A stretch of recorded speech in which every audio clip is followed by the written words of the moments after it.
ही चक्रधारी और ख्वाजा पियार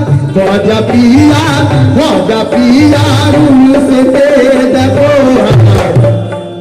मौला आली से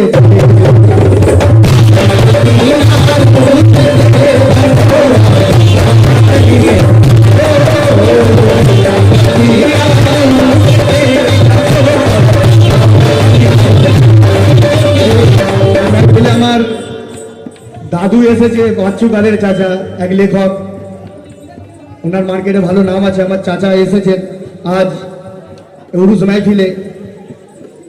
তো আমার দাদুর কাছে অনুরোধ, এ কালাম নতুন কালাম একদম। আর লেখক লিখলেন কি, বোগদা ধোতে সন্দলে লো কাদরিয়া সে নকশাতে, ধোতে সন্দলে লো আমার গাড়ির নামাজ আজ দুলা সেজেছে। কে কোথা থেকে